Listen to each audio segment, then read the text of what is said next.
Hi everyone, it's Teacher Janelle. I hope you're having a great day. I have a really fun book I want to read to you today, and it's one of my boys' favorite. It's called Froggy the Frogcaster.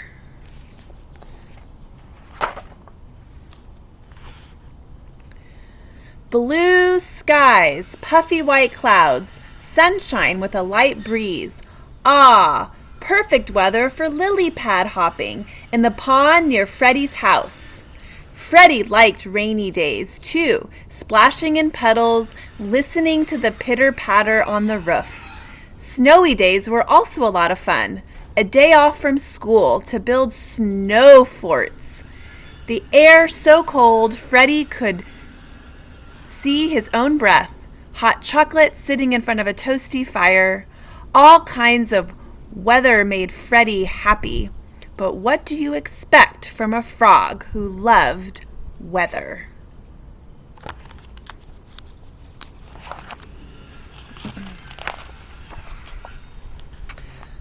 Freddie's mom says Freddie was born to be a frogcaster. She remembers the very day it became clear. Freddie was hardly bigger than a tadpole, and she pushed him along in his stroller.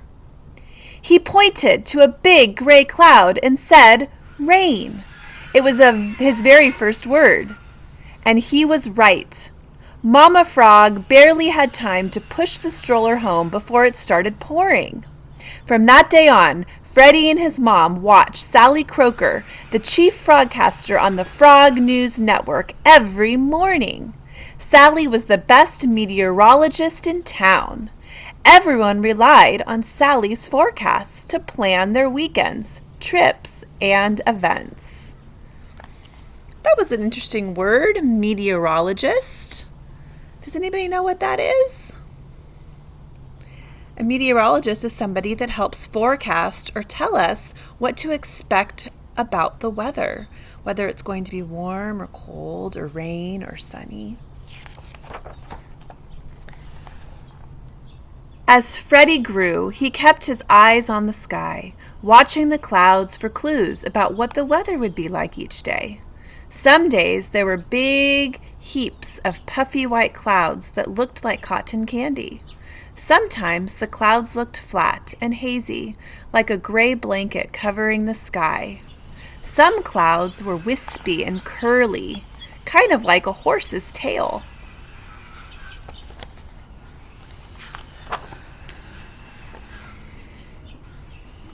Freddie was so interested in the weather that Papa Frog built him a weather station in their backyard. It had thermometers, barometers, and all kinds of weather gear. On the roof was a weather vane to show the wind's direction. Freddie's parents never had to ask him what he wanted for his birthday or special holidays. The weather books, charts, and tools they gave him always made him happy.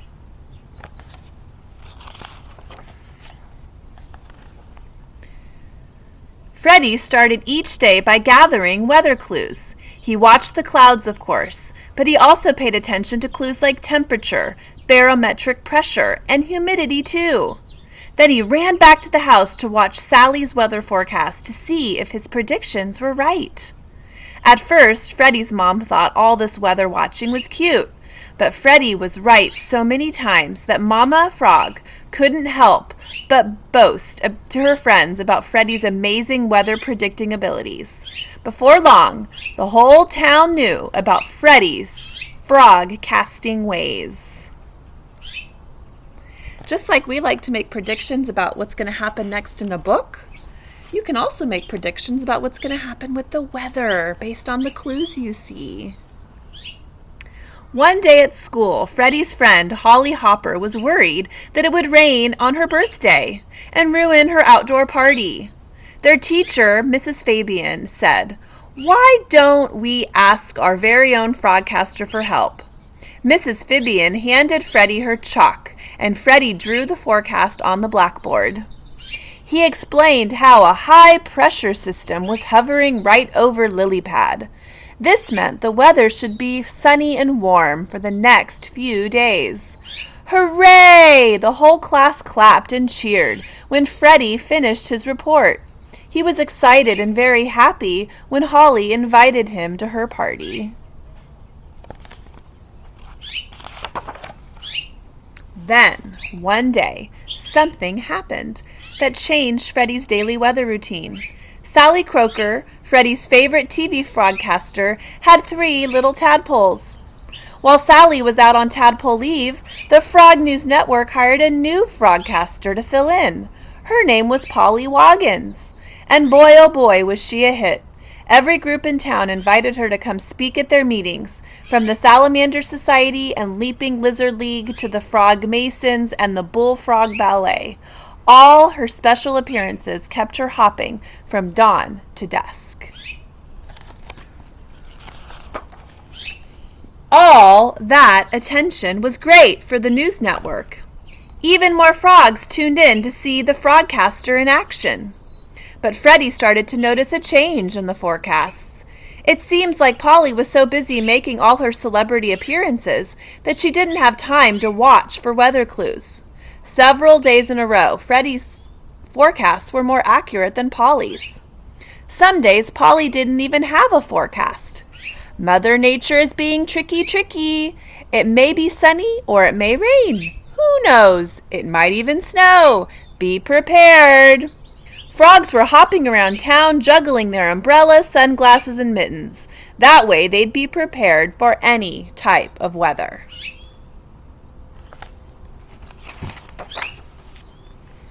One day, the mayor decided to pay Freddie a visit. He knew about Freddie's frogcasting skills and needed a big favor. "Mr. Mayor, what can I do for you, sir?" Freddie asked politely. "As you know, Freddie, the Leapfrog Picnic is just a week away. It's a big event for families near and far. It is very important to have an accurate weather forecast that day," the mayor said. "Why are you telling me?" Freddie looked puzzled. "Polly Woggins is the new forecaster." The mayor looked one way, then he looked the other. He leaned in close and said in a quiet voice, "The thing is, Polly is so busy with her frog fans, she barely has time to say weather, let alone forecast it. I need you to keep an eye on the weather, and we can plan to have a great day." "I'll do my best, Mr. Mayor," Freddie said. Then Freddie showed the mayor his weather station.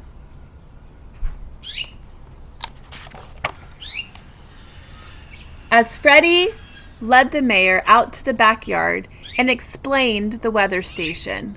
Weather gets tricky to forecast this time of year. One day it's warm and dry, and the next it's cool and rainy. If it gets cold enough, it could even snow. The mayor was quite impressed with Freddie's weather station. "Amazing," he declared, certain he had found the right frogcaster to do the job. "Remember, Freddie, the whole town is counting on you to get this right."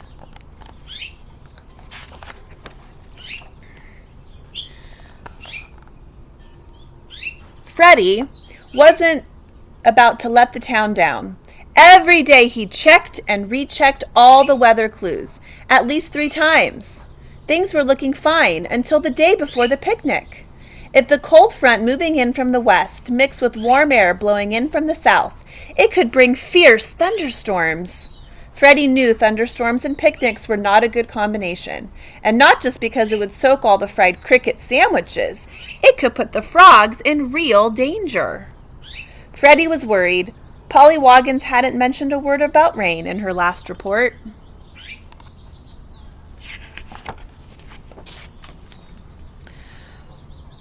Freddie had to do something. He called the mayor and asked him to meet at his weather station.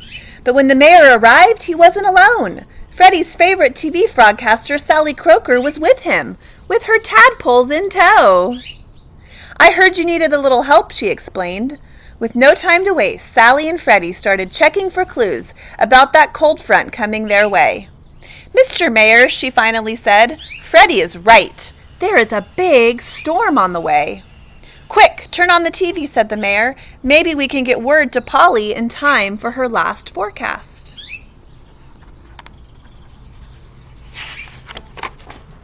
But they were too late.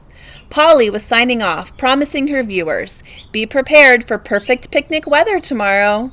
"Uh-oh," said Sally. "Uh-oh is right," said the mayor. "Hey, wait a minute," said Freddie. "She's not all wrong." The mayor and Sally were confused. "Be prepared," said Freddie. "She said be prepared." "We can do that." "Why, yes, we can," agreed the mayor with a big sigh of relief. "Come on, Freddie, we've got work to do."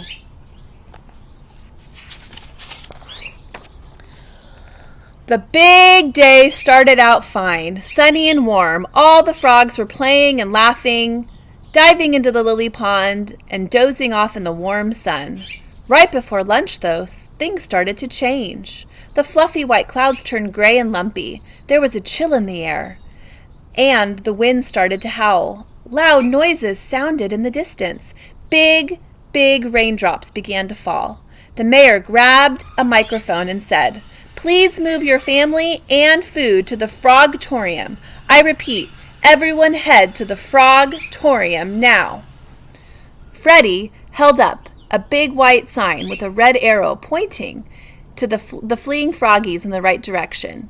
Thanks to Sally and a big supply of umbrellas, everyone made it safely. In no time at all, the frogs were enjoying an indoor picnic, cheering on the winner of the fly-eating contest and practicing for the leapfrog race.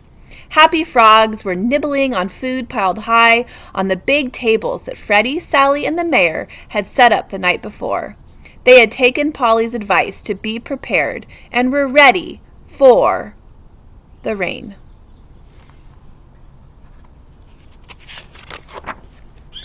Wouldn't you know it? The leapfrog picnic was a huge success. The mayor and Sally made sure everyone knew that Freddie's frogcasting had saved the day. Freddie had never received so many high fives in his life. Even Polly Woggins stopped by to thank him. She was a little embarrassed, but happy to give credit where credit was due. "You know, Freddie," she said, "I could sure use a frogcaster like you to help out with my frogcast. Would you like to be my assistant?" I would. Freddie couldn't help but hop up and down with excitement. Everyone laughed. "Oh, look," said Sally. "Look over there." All the frogs turned to see where she was pointing. It was the biggest, most beautiful... What is this? Rainbow. Nice reading. Freddie had ever seen. Freddie smiled. Things always looks better after the sun comes out. And the future sure did look bright for this little frogcaster.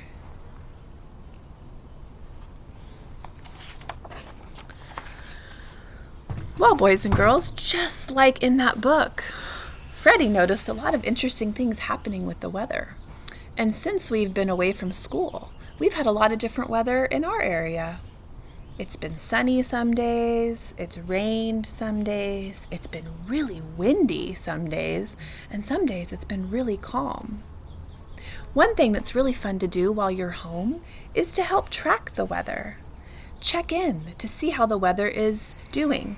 We've talked a little bit about checking in about your feelings every day and how you're feeling, but you can also check in and see what the weather's doing. I have a little chart that we use at our house. It looks like this. It says that the season at the top. Right now, the season we are in is spring. Right? It used to be winter, but now it's spring. And soon it will be summer. I also have some weather words that we can use. The weather words I have are words such as hot, cold,